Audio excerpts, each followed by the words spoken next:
Halo semuanya, selamat datang di podcast Kognitif. Bersama saya Nasya Saradita, yang mana pada kali ini aku ditemenin oleh 3 orang spesial, yaitu Manda, Rian, dan Rahmawan. Hai Halo. guys, halo. Halo, Hai, gimana nih kabarnya, pada sehat? Baik, baik. alhamdulillah baik. Alhamdulillah deh kalau begitu ya. Kali ini kita bakalan bahas nih mengenai problem solving dan decision making. Nah, sebelum kita mulai ke pembahasannya, kita harus tahu dulu apa nih yang dimaksud dengan problem solving dan decision making. Nah, yang pertama problem solving dulu deh. Menurut Manda, Rian, dan Rahmawan, coba siapa dulu nih yang bakal menyampaikan pengertiannya menurut kalian mengenai problem solving sendiri? Aku boleh. Kalau menurut aku sih, problem Boleh solving Manda itu dulu. penyelesaian masalah gitu loh. Kayak misalnya kita ada tugas kuliah, itu kan problemnya kan tugas kuliah gitu kan. Terus cara untuk solvingnya itu adalah ya kita kerjain gitu. Kalau menurut aku sih, problem solving itu kayak cara kita buat nyari solusi yang efektif untuk ngatasin masalah yang lagi kita temuin gitu. Nah, jadi kurang lebih sama dengan Rian ya. Jadi menurut saya itu problem solving itu jadi adalah upaya yang dilakukan oleh setiap manusia untuk menyelesaikan masalahnya dengan tepat. Mungkin itu ya. Kurang lebih sama ya kayak Manda, Rian yang dan Rahmawan sampaikan bahwa dalam satu jurnal juga mengenai problem solving and trait anxiety as predictor of worry in a college student population, problem solving ini merupakan sebuah upaya untuk mencari cara yang tepat dalam menyampaikan sebuah tujuan, tapi solusinya tidak langsung terlihat karena informasi penting itu hilang atau kurang diperhatikan serta adanya hambatan dan juga rintangan.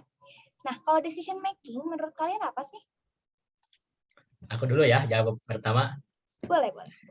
Nah, jadi kalau decision making itu menurut saya yaitu serangkaian tindakan yang diambil oleh seseorang dalam memilih atau memutuskan sesuatu.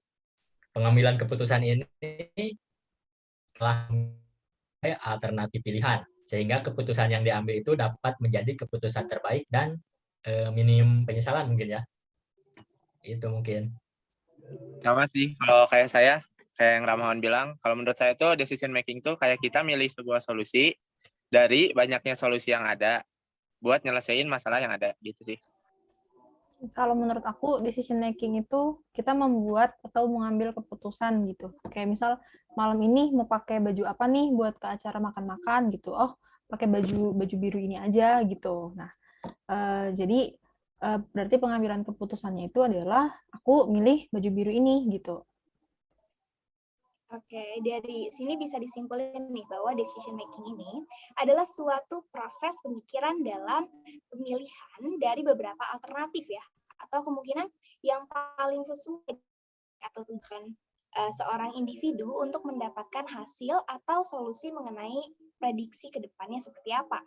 Nah, ngomong-ngomong soal problem solving dan decision making, ada salah satu kasus nih, di mana ada seorang ibu yang menganiaya 3 orang anaknya, sampai salah satu anaknya ini terbunuh. Pernah dengar nggak? Iya, pernah.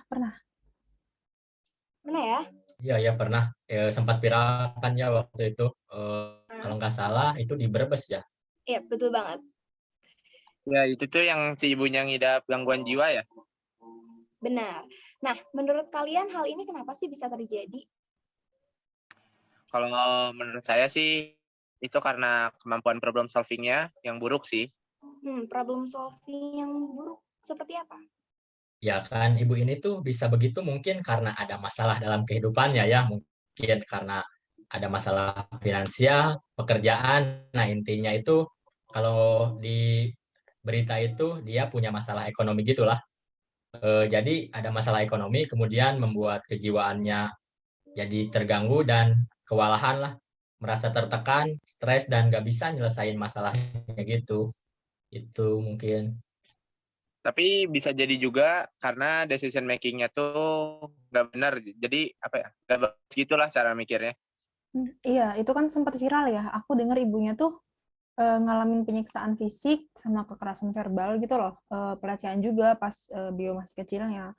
Dan itu tuh kan jadi trauma ya, ngebekas kan di diri beliau. Jadi ke bawah sampai sekarang, beliau udah punya anak, mungkin keinget gitu, dulu masa kecilnya dia sengsara, terus nggak enak lah digituin gitu kan. Dan diberita sih, kata dokter yang meriksanya itu, dia tuh nggak mau peristiwa yang dia alami itu terulang pada anak-anaknya gitu. Jadi dia tuh ngebunuh anaknya itu buat dalam tanda kutip menyelamatkan atau melindungi anak-anaknya ini dari dunia yang kejam. Oh, tapi kenapa kok anaknya malah dibunuh ya? Bukannya anak-anak itu justru harus dilindungi, harus diberi kasih sayang gitu ya?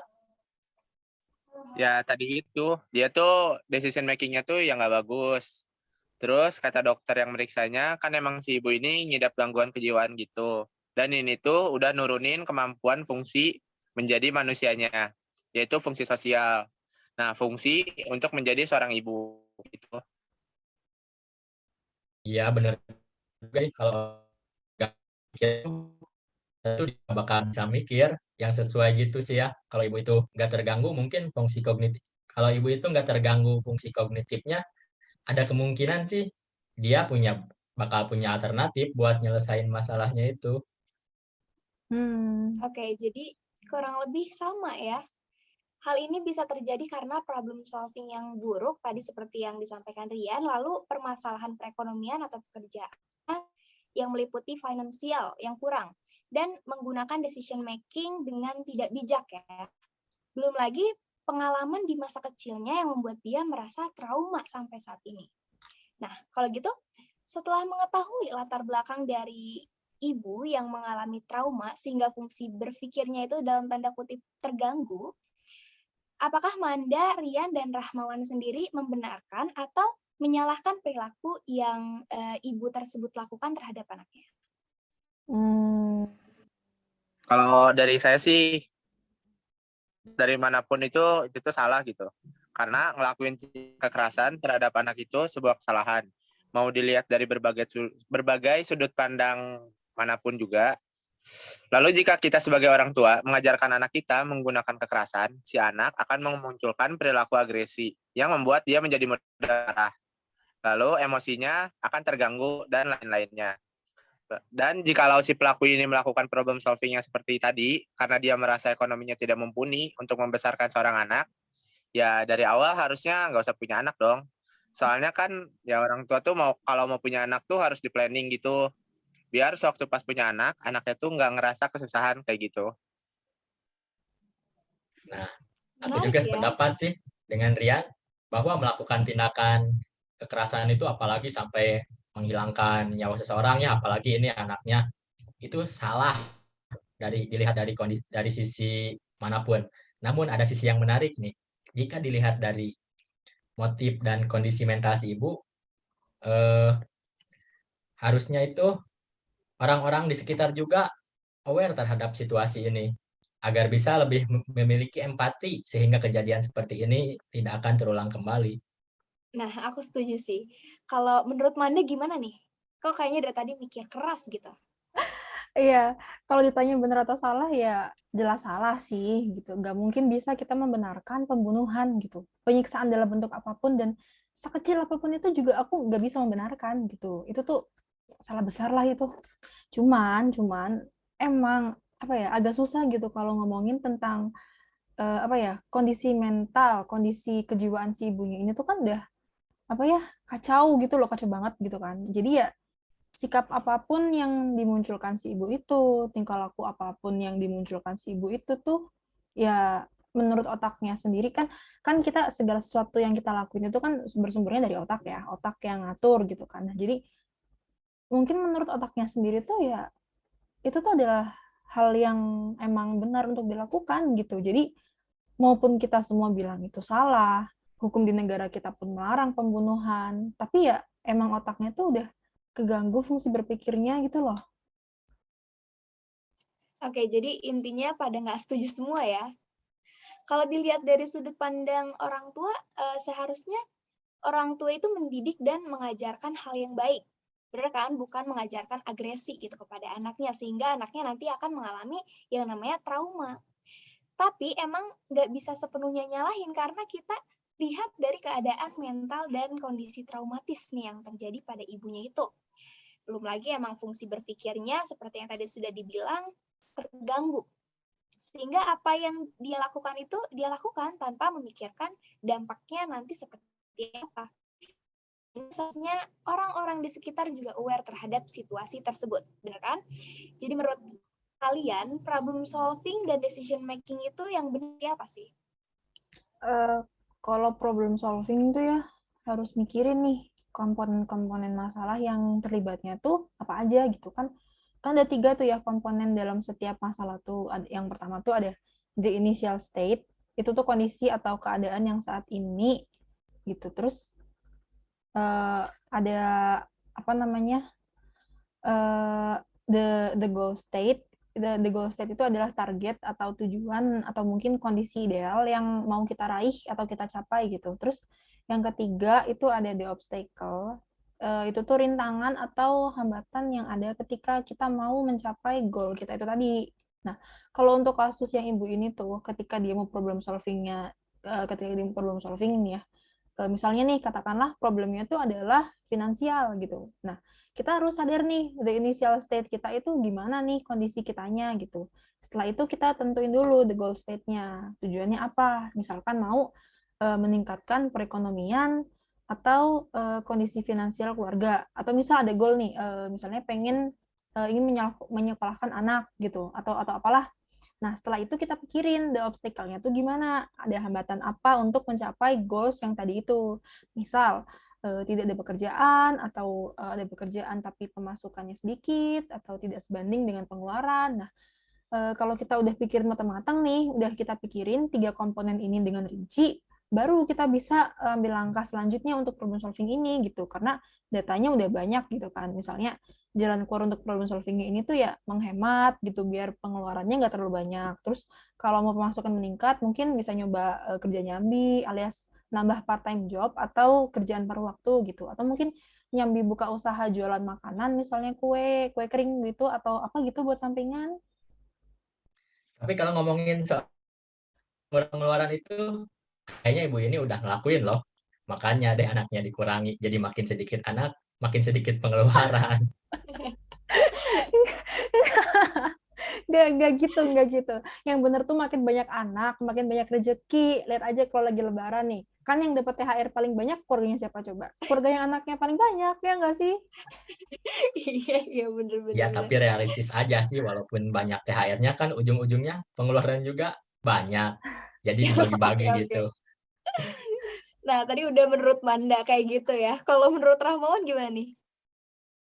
Kalau menurut aku itu untuk melakukan strategi problem solving yang tepat itu ya, menurut aku kita perlu mendefinisikan dulu masalah terlebih dahulu. Kemudian setelah masalah berhasil didefinisikan itu, kemudian kita harus juga identifikasi akar akar masalahnya. Jadi kita tahu dengan mengidentifikasi akar masalah tersebut, nah kemudian langkah selanjutnya yaitu mengambil berbagai kemudian setelah menentukan akar masalah itu menentukan berbagai alternatif penyelesaian dengan berbagai solusi yang dapat digunakan dalam penyelesaian masalah tersebut. Nah, memang hal ini akan sulit juga ya bila dilihat dari kasus tersebut karena kondisi mentalnya yang sedang dalam tekanan yang hebat. Karena kan untuk menentukan alternatif pilihan itu perlu menggunakan fungsi kognitif, sehingga penyelesaian masalahnya pun yang akan diambil tidak akan menjadi seperti yang ibu itu alami, yaitu dengan mengorbankan anaknya. Tentu saja dalam situasi demikian itu perlu orang terdekat yang membimbing ataupun bisa mengambil keputusan untuk mencoba datang ke profesional seperti psikolog atau psikiater ya agar dapat menemukan solusi yang terbaik gitu.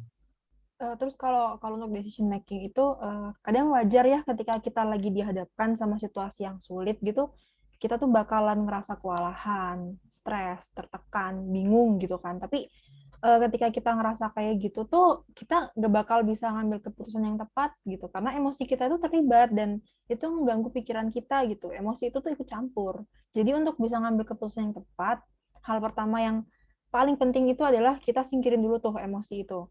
Caranya gimana? Bisa dengan cara kita tenangin diri, minum air misalnya, atur nafas, atau coba refreshing sejenak gitu dari pikiran-pikiran kita yang ruwet gitu. Nah, terus dan semisal memungkinkan jangan tergesa-gesa ketika mau mengambil keputusan itu. Kalau apa ya, tenangin diri gitu, santai, take it easy gitulah guys. Jadi atau misalnya nggak genting-genting amat gitu ya mungkin bisa apa ya give yourself some time gitulah biar bisa lebih matang mikirinnya karena waktu untuk mikirnya kan lebih banyak gitu. Terus setelah itu pertimbangin baik buruknya dari setiap pilihan keputusan yang udah kepikiran itu.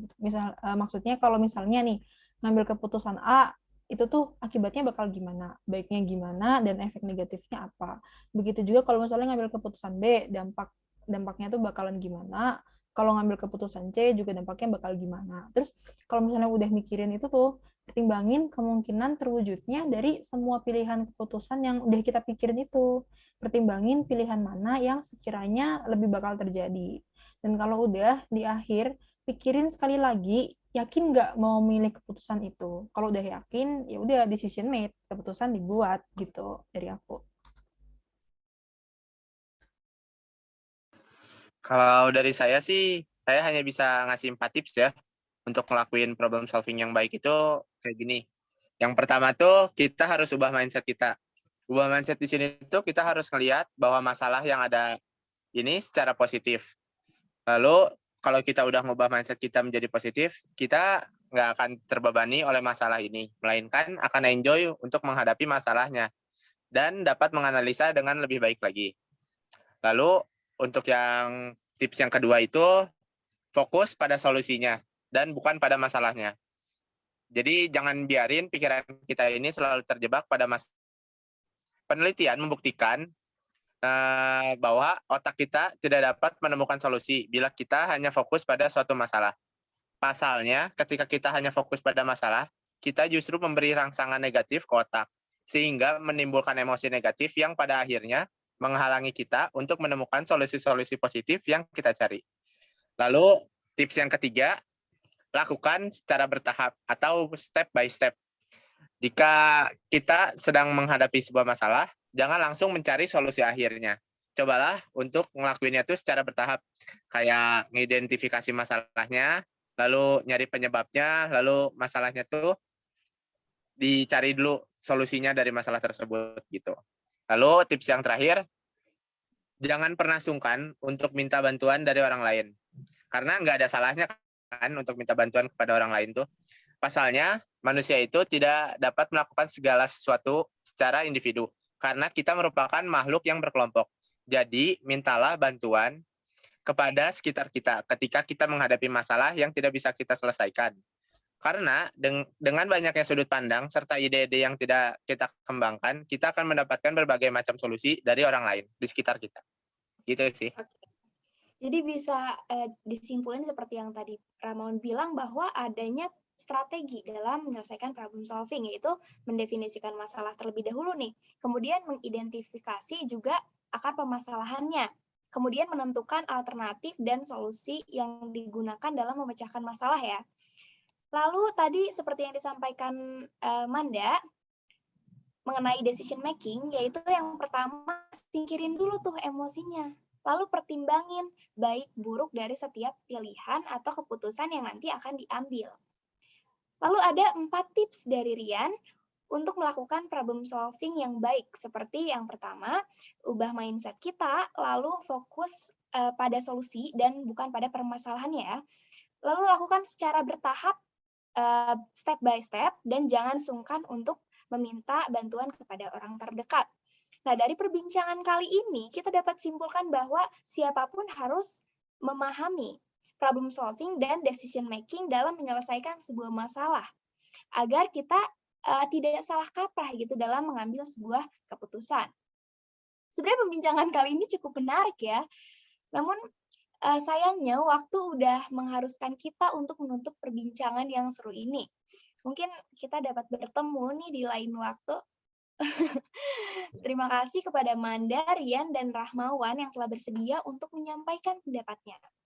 Oke, rekan-rekan, terima kasih telah menyimak perbincangan hari ini. Saya Nasya Seradita, saya pamit undur diri, sampai berjumpa lagi. Bye. Terima kasih ya. Terima kasih teman-teman.